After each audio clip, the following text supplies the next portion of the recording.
On this week's Shoot the Messenger, Blair and Kufuor on freedom and justice. Does Africa need more lawyers and fewer strongmen?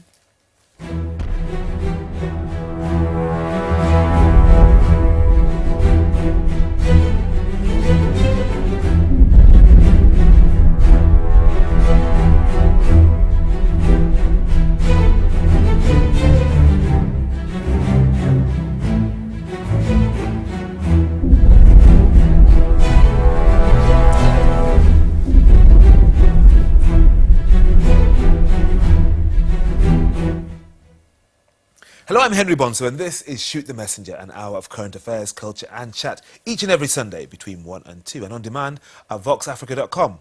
On today's programme, a new foundation for African justice. Cherie Blair explains why more lawyers in Rwanda and Sierra Leone are at the top of her agenda. And Ghana's former president, John Agyekum Kufuor, on why time is running out for strongmen like Egypt's Hosni Mubarak. Also coming up, Say My Name. After the murder of a gay Ugandan activist, a new campaign tackling homophobia in the British black community. Later on, we've got live entertainment from Amir Khair, who embodies the kind of multiculturalism our Prime Minister is trying and struggling to get to grips with. But first, let's meet our special guests who'll take us through the papers and offer words of wisdom on our other topics. They are Madeleine Young, who's an African policy analyst, and Chidi Obihara, a former investment banker. Okay, Africa policy analyst. Now, this is a growth area, isn't it? Because of all the parts of the world that need analysing, people think Africa is the key place. Indeed, yeah, indeed. I mean, the amount of attention put on Africa currently is huge, not only because people's concerns for development questions, but sometimes more importantly, business interests, investments, international relations, the need to acknowledge other countries on an equal level all over the world, whether they're developing for the needs of minerals, oil, gas, mining, trade, telecommunications. Now is really the time that people are focusing on Africa all across the world. And which are the most interesting current countries from your point of view? I mean, where have you been? What have you seen? And how do you kind of analyse it? Well, most of my work has been in West Africa. I actually have family roots in Guinea, and so I've kind of tried to follow West African politics very closely because of questions of instability, wanting to return to my grandfather's homeland, not feeling safe. And my work has brought me to Nigeria to look at oil and gas exploitation and people's concern over the mismanagement of their nation's resources. Also to Ghana for an example of what a lot of people consider to be good governance of natural resource wealth. So that's where I've been going now, and I'm really interested in participating in this discussion about broader issues across the African continent. And you've been working for one of the leading think tanks in this country, if not the world, the Chatham House. Yes, I did recently collaborate with Chatham House. Well, Chatham House rules don't apply here. Okay. Everybody can see what we're saying and doing, and it is live. Chidi Obihara, and it's interesting that you are described as a former investment banker. Is that because you fear for your safety? I'm joking. No, in your company I'm always safe, Henry. No, okay.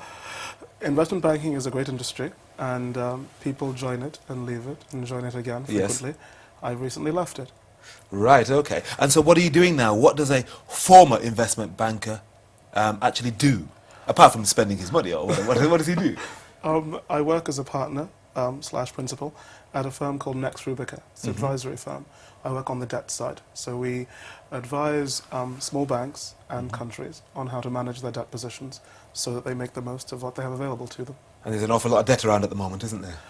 There is. Unfortunately, it's a shrinking pool, but these things have their ups and downs. All right, thank you very much. Let's deal with the newspapers now. Madeleine, you've got the Sunday Times, so let's see what you've got there on the front page. Yes.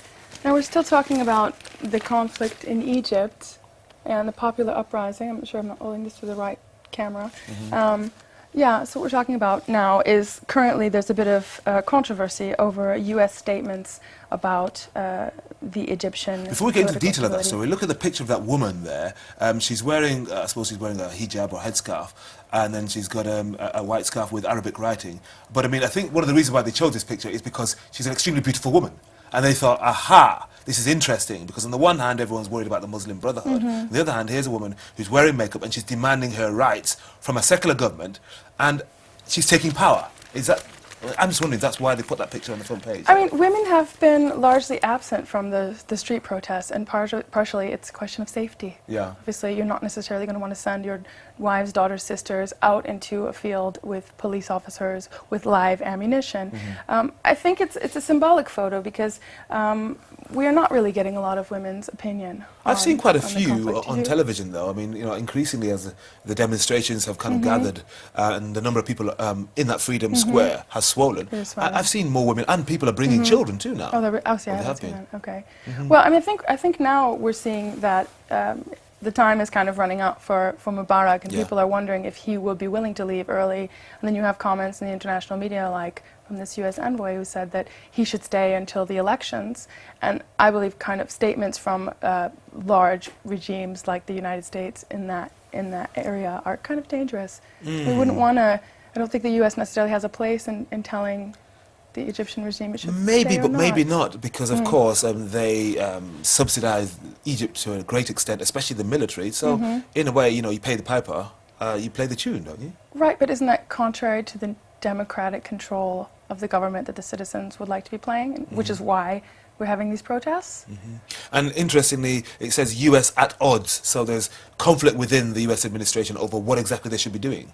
Yeah, I think you have a lot of varying opinions. You had some very good points about these different voices coming from Hillary Clinton, from Obama, yeah. from Cheney. I think the really interesting aspect of this is that this is one of the first and clearest episodes where everyone can see that US foreign policy, if you like, doesn't come from a consistent base.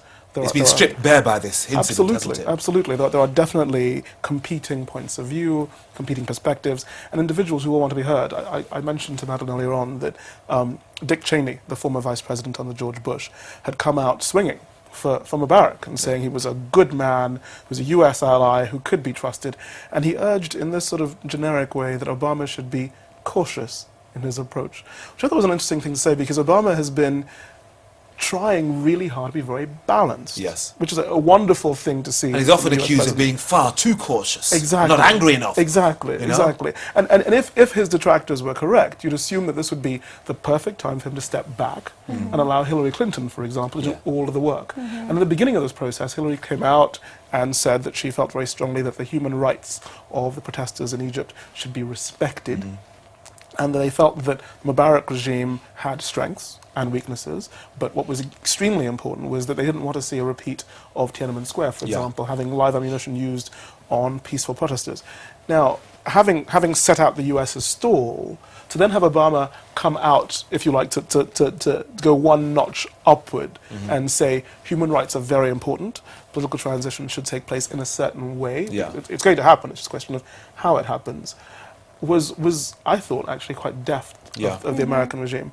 But then of course Cheney had a different perspective. Well, of course, I mean, a lot of these senior American figures from yesteryear, they've been propping up the likes of Mubarak and others in the region, and that's one of the reasons why the people on the street are saying, we don't want you to support dictators anymore. If you really support us, show you want our freedom and genuine democracy. But let's have a look at one of your specialist areas, Chidi. You've got the Financial Times there. I have, and to lead it in even more smoothly, I think what's really interesting about the process that we're witnessing is that we've seen Tunisia change quite abruptly. Yeah. We're watching Egypt change right now. And the question about this domino effect is who next, what next, and what are the implications? Which brings me on to my story, which is the front page of the, forgive me, I'll move this like so. That's right, yes. Funds in 7 billion, is that right? Absolutely. Emerging $7 market billion exit. have left emerging market countries in the last few days on concern about the generic risk posed by this, by the pace of political change, but also some more basic issues like food price inflation, unemployment, and the nature of the transition that we're watching. So who's pulling the money out? I mean, where's the fear coming from? Well, apparently, many G7 funds, such as Citigroup and Pictet specifically, are quoted in this particular article. Now, they're obviously used as bellwethers for the industry in general. Yeah. And the idea is that every time a fund manager makes an investment into any country or industry or sector, they take a view about the risk of that industry or sector going forward. Yeah. And this is one of those periods in in history where risk is being reassessed. And I suspect, Madeleine, in your field, I mean, people come to you as an Africa policy analyst to talk to them about risks and weighing up the chances of getting your money out if you put it in at this particular time. Yes, and you have Tunisia and Egypt's credit ratings have been just going through the floor. And if people know that their investments aren't necessarily going to be safe, for example, say in Cote d'Ivoire, you had the president, well, the incumbent president, wanting to seize the national banks. Yeah. And then you have the elected president who wants to close them as well. You have a loss in Egypt from this conflict of, BBC quoted yesterday, $310 million per day. That's not a stable... And tourists are fleeing, of course, and that is one of their main earners, isn't it? Tourism in Egypt. What is it, 40% loss of tourism? It's huge. Yes, ever since January. So, yeah, I mean, why are you going to invest in that country if it's not going to be a safe investment? And then you have other investors like China who will take risks, and there are certain costs that the country will pay themselves. I was also thinking about the estimated wealth of the Mubarak family. I mean, people have been talking about his son and his family having very expensive property in the richest parts of London and elsewhere throughout Europe. I suppose people are going to be looking for the money, aren't they? You know, once Mubarak does flee or disappear, people are going to be saying, he's taken the money from our country, he's looted our money, we want it back. Chidi, can you help them find it? Nice try. No, I was thinking about a former Nigerian president called Sani Abacha. People are still looking for his money now. Much of it has been found. There is a long trail of cash that goes with dictators in various forms to family members as gold bullion in the case of Tunisia weeks ago, which has then apparently been impounded in Switzerland. The broader issues about the economic conditions of these countries keep getting ignored, in my mind, in a really poor way. If you look online and try and find out, apparently the Egyptians in 2009 have a virtually 10% unemployment rate. Now this is with the economy working full steam. As Madeleine absolutely rightly pointed out, with tourism virtually dead, with half the banks in Cairo closed now for coming up to 2 weeks, with the economy slowly grinding to a halt while this quite sharp political process takes place, the economic pressures on people are huge. Yeah. And they drive the process, but they also make the process last longer and take turns that people don't expect. In Tunisia, for example, I wasn't able to get any up-to-date figures on unemployment because, as you probably know, the protest was kicked off by a young boy who was selling fruit. Yeah, Mr. Bouazizi, who will go down in history like Young Palak did all those years ago. Absolutely, for starting this gigantic domino effect. And his is an amazing microcosm of the challenges being faced by people in these kinds of regimes, under these kinds of conditions. Yeah. Because he's a self-employed trader as a teenager who doesn't have the time or the money to be educated, is pushing against a government that doesn't seem to have his economic best interests at heart, and in the end dies.